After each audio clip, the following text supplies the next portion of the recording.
Don't react. Don't explain. Just stay silent and disappear. 7 Machiavelli rules that make you impossible to manipulate.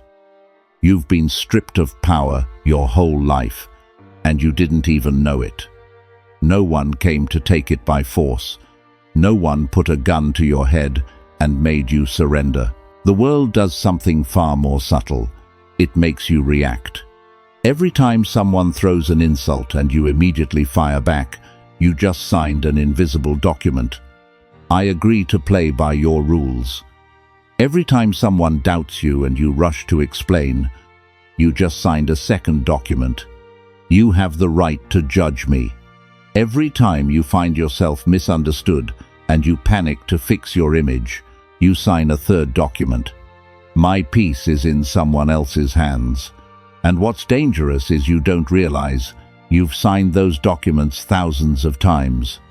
You call that courage, straightforwardness, knowing how to defend yourself. You're proud because you don't stay silent when people talk bad about you. You feel confident because you have logic. You believe a man has to have an answer for every challenge. But in Machiavelli's language, that's the sign of someone easy to rule, easy to control, easy to lead. Because whoever can pull your reaction can pull your behavior. And whoever can pull your behavior will eventually pull your life. Machiavelli doesn't care whether you're right or not. He cares about one question: who's holding the frame?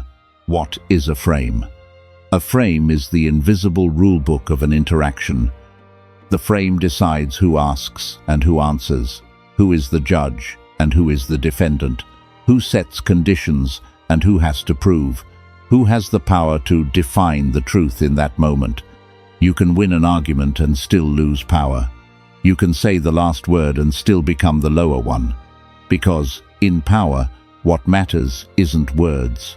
What matters is the position your words put you in. And here's the cold truth. Most people don't attack you to find the truth. They attack you to test position. They watch whether you react. They watch whether you flare up. They watch whether you rush to justify yourself. They watch whether you have the discipline to stay silent. They watch whether you have a button. If you fail, they won't say it out loud.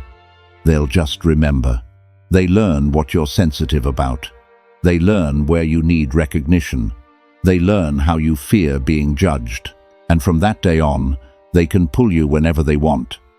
If you've ever lost sleep over a single sentence, if you've ever spent hours drafting a message to get your justice back, if you've ever found yourself explaining to someone who clearly doesn't want to understand, then you're living inside their frame. But today, you're stepping out, not to make you cruel, not to make you numb, but to make you impossible to manipulate. In the next 25 minutes, you'll learn 7 laws, not communication tips, not cheap psychological tricks, but laws of power, the things Machiavelli observed at court, where one glance at the wrong time was enough to lose everything. These 7 laws will change the way you show up, the way you stay silent, the way you disappear, and the way you make other people adjust themselves when they're near you. If you're truly serious, write a single sentence in the comments. From today on, I control my presence. Law 1. Protect your attention like gold. It sounds simple, but it's the foundation of everything. Your attention is currency. It's a finite resource.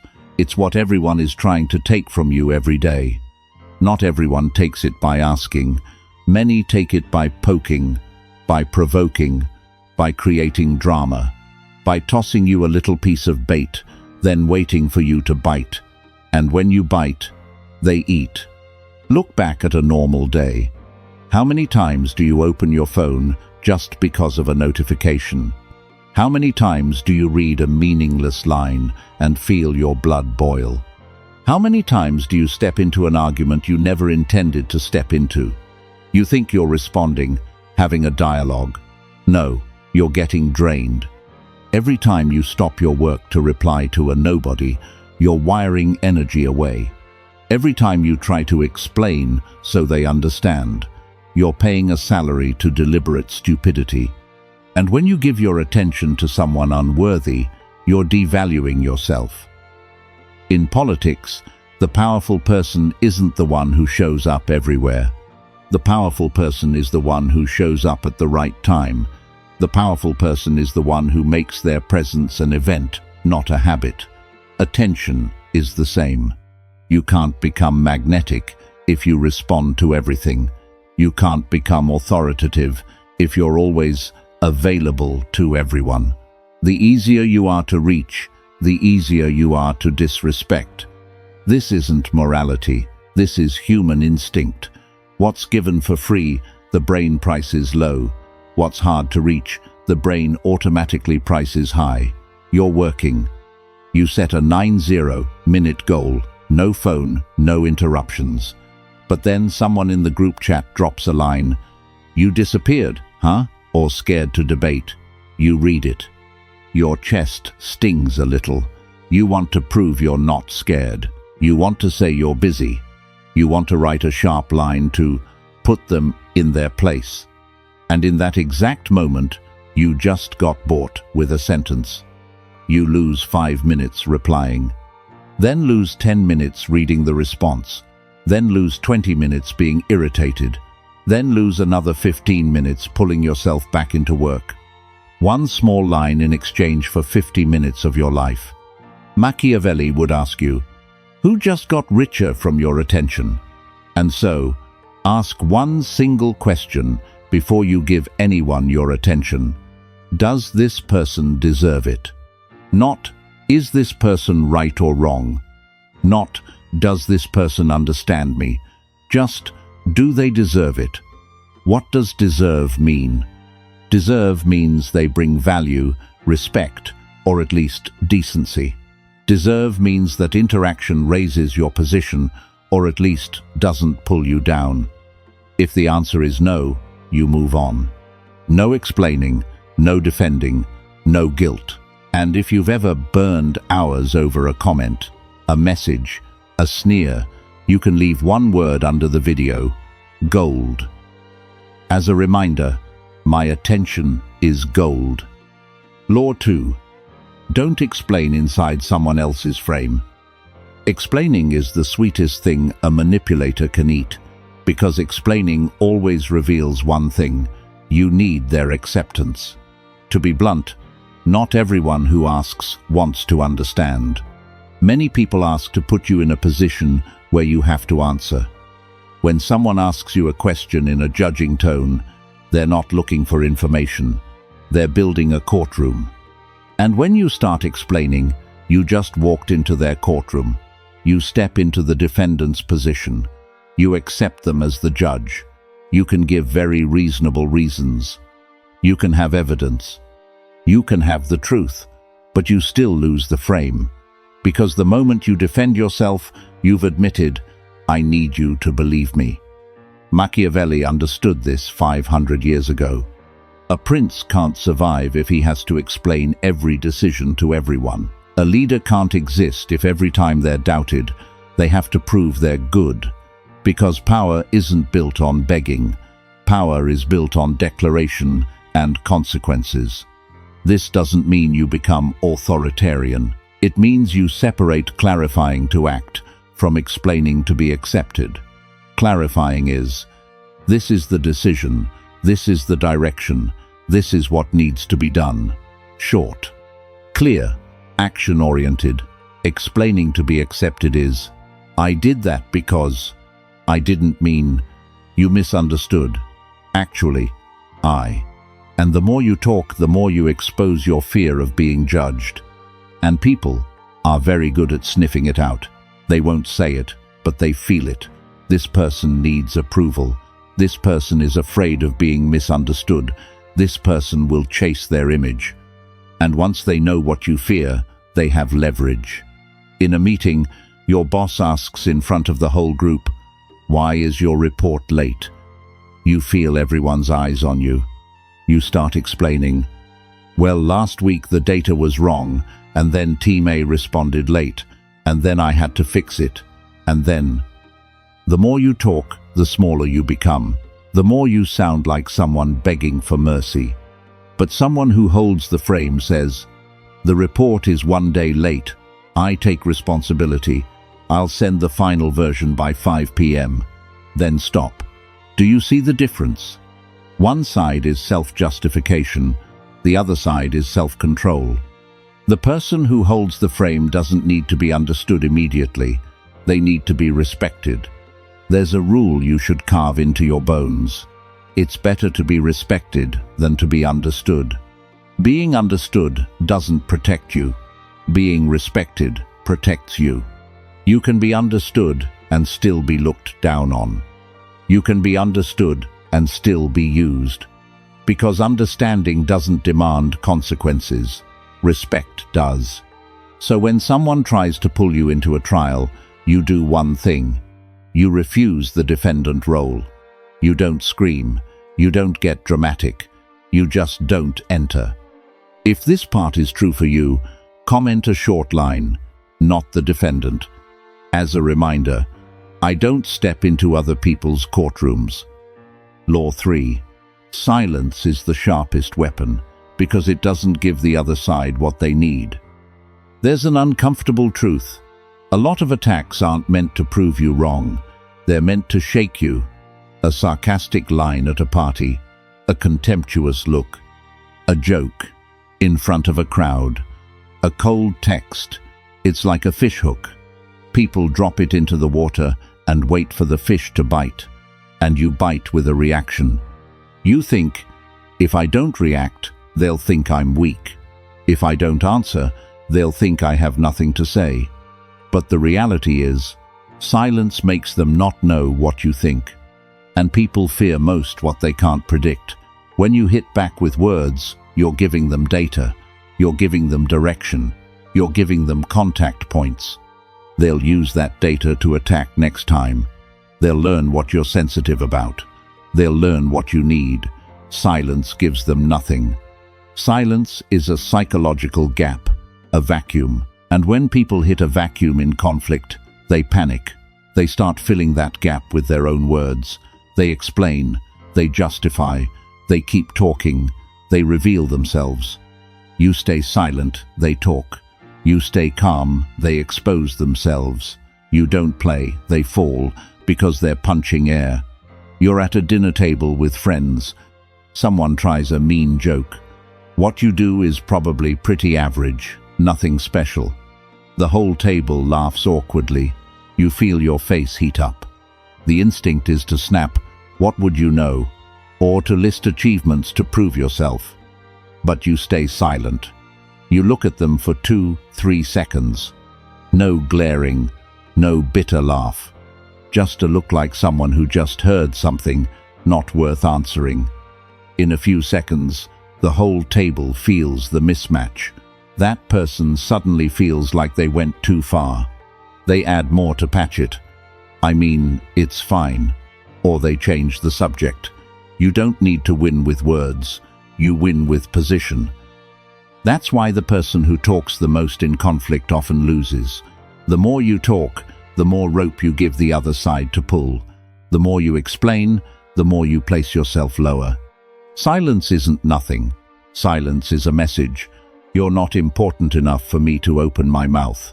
And that kills the ego of people who live off getting you to react. But remember one thing, silence isn't hiding. Silence is control. There are times you need to speak, but when you speak like someone with authority, not like someone defending themselves. If you've ever talked too much and regretted it, you can comment one word, silent. Not to act cold. To remind yourself, silence at the right time is class. Law 4. Strategic withdrawal so your absence creates pull. Many people think power is being present at every event, being present in every group chat, being present in every hangout, being present so you won't be forgotten. But Machiavelli's truth, what's always present becomes default, and default gets taken lightly. Do you know why some people walk into a room and don't have to do anything, and the whole room already looks at them? Not because they're loud, but because they're rare. Rarity creates value. Value creates attention, and attention creates power.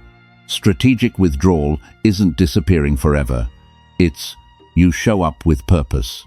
You withdraw by principle. You're no longer dragged around by the need to please. You're no longer always available. You no longer respond instantly just to prove that you care. You choose the timing. And when you choose the timing, you take back the rhythm.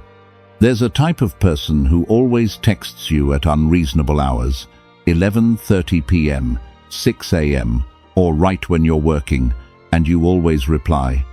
Because you're afraid they'll think you're annoying, afraid they'll say you're stuck up, afraid you'll lose the connection. What's the result? They text more. They start treating you as someone who's always there. They get irritated if you're slow. That's not connection. That's ownership. Strategic withdrawal means you don't reply right away. You reply when it fits. And most importantly, you don't explain why you didn't reply right away. Not because you want to manipulate, but because you want to redefine the rule. My time is not public property. Absence at the right time creates a gap. And a gap makes people think about you. In relationships, the person who's always available is often treated as the backup. The person who's hard to reach is treated as the priority. It sounds cruel, but it's human psychology. What's uncertain, the brain obsesses over. What's certain, the brain takes for granted. It's the same at work. The person who always takes on more, always replies instantly, always gets asked for, will be used. The person with boundaries, with hours, with purposeful absence, will be respected more. If you want to keep your presence as a privilege, you can comment this line: I choose when I show up. That's the line of someone who controls the pace. Law 5. Starve the reaction betas because they only live off your reaction. There are people who don't want you to get better. They don't want you peaceful. They don't want you focused. They want you to react, because reaction makes you weak. A person who's reacting can't be strategic. A person who's boiling can't see far. A person who's trying to win an argument can't build something bigger. Machiavelli understood. The easiest way to take down an opponent isn't to hit them head-on. The easiest way is to make them impatient, make them lose composure, make them expose their own openings. And today, that's what happens every day. The only difference is the battlefield is in texts, comments, calls, half-jokes that aren't really jokes.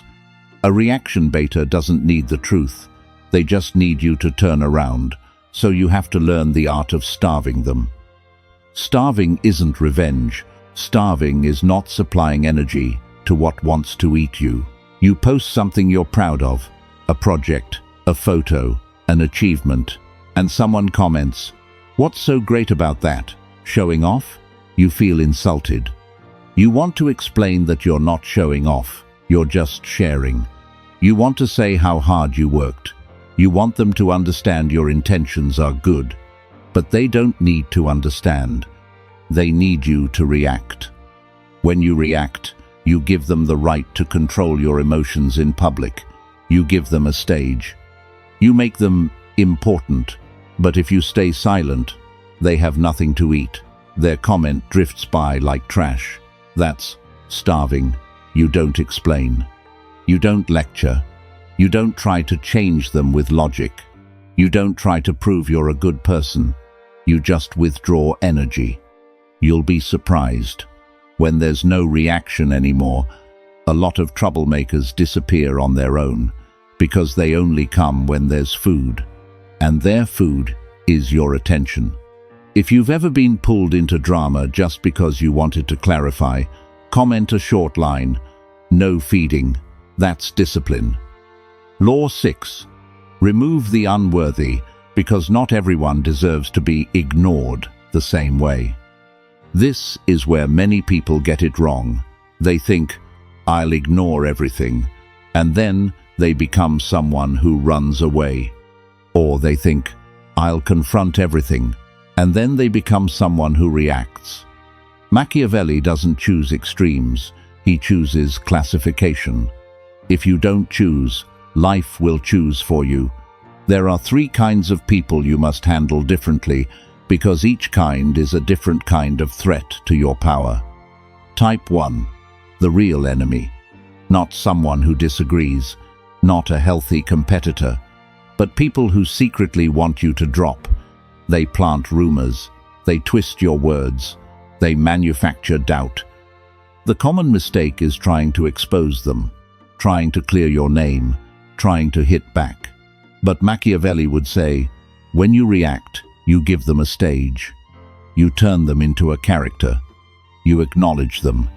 The way to handle a real enemy is, don't let them access you. Don't give them data.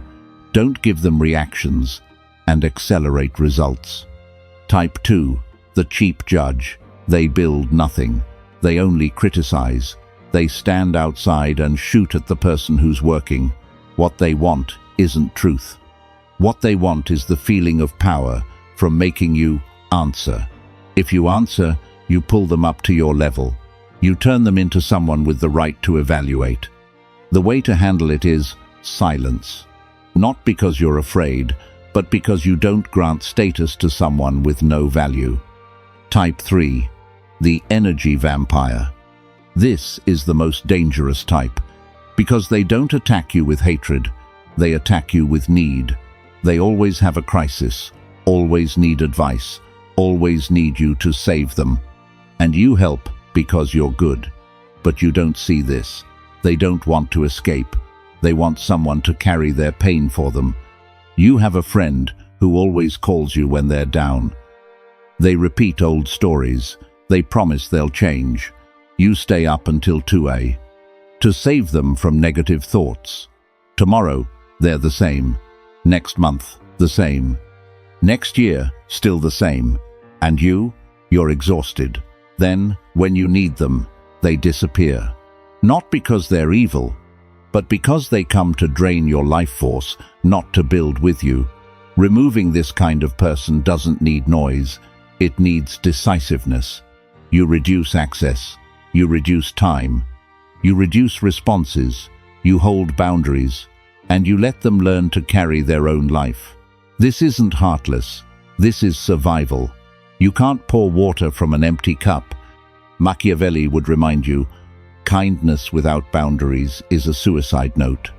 If you've ever been exhausted from helping someone who never changes, you can comment, close the gate, just 2 words. But it's a decision. Law 7. Build an armor of indifference, because whoever has your button has your leash. This is the final law, and it's what makes you truly untouchable. Not silence, not disappearing, not ignoring, but no more buttons. Most people live like emotional puppets. They get pulled by other people's looks, controlled by judgments, pushed around by disrespect.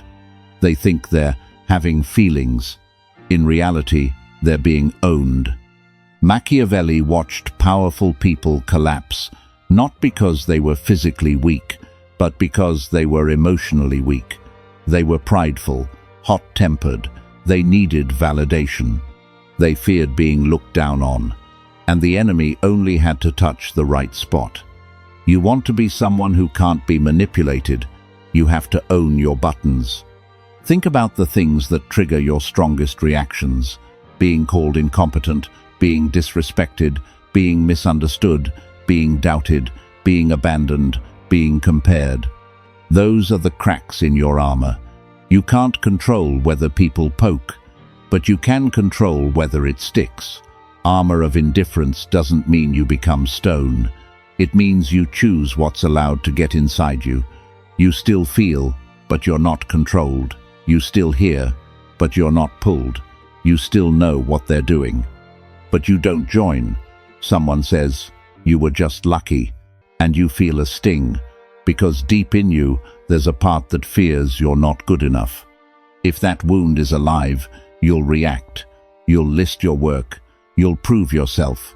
You'll want people to recognize your effort. But if you've built armor, you just see that sentence as noise. You know what you did. You know what you paid. You don't need a trial. You don't need an audience. You don't need a jury. You just keep going. And when you keep going without reacting, just lucky becomes meaningless. It's no longer a hook. It's just a piece of trash. By now you have to understand, real power isn't being respected by others. Real power is no longer being controlled by others. Now, connect it all into one picture. You protect your attention like gold because it's the resource of power. You don't explain inside someone else's frame because explaining is often surrender. You use silence like rank because silence gives the other side no data. You withdraw strategically because rarity creates value. You starve reaction betas because they live off your nervous system. You remove the unworthy because not everyone deserves access. And you build an armor of indifference because buttons are strings. When you do these things, you don't become cold, you become sovereign. What does sovereign mean? It means your peace is no longer in someone else's hands. It means you no longer ask permission to exist. It means you no longer have to prove your value to people who can't price you. That's untouchable. Not because no one dares to say anything, but because what they say can't pull you anymore. And here is the ending, what you need for the video to explode, for the viewer to feel, I have to change right now. The world will always try to break you. It will always throw bait. Always ask questions in a judging tone. There will always be people who want to pull you into their game. But from today on, you change the rules. Next time someone tries to provoke you, you stop. You don't react. Next time someone demands an explanation, you don't step into the courtroom. Next time someone plays the energy drain game, you walk away. Next time someone wants you to prove you're worthy, you don't prove it. You live. And you'll see something strange. People start treating you differently, not because you speak better, but because you're harder to control. That's what Machiavelli wanted. Not that you're loved by everyone, but that you're no longer used by anyone. Now, I'm giving you a 7-day commitment, a simple game, but it will reveal the truth about you and the people around you. The next 7 days, you don't react immediately to anything that heats you up. You don't explain to be understood by someone unworthy. You don't argue with someone who creates nothing in your life. You keep your presence as a privilege, not an obligation. You'll see who panics. You'll see who tries to pull you back into the old role. You'll see who only loves you when you're easy to control. And by day 7, you'll realize most of the wars in your life disappear the moment you stop showing up in them. That's not magic, that's power. If you want to seal this decision, leave a short sentence. A sentence you can come back and read when you're about to react the old way. I'm not that easy to break anymore. And remember, power doesn't need noise to exist. It only needs you, discipline.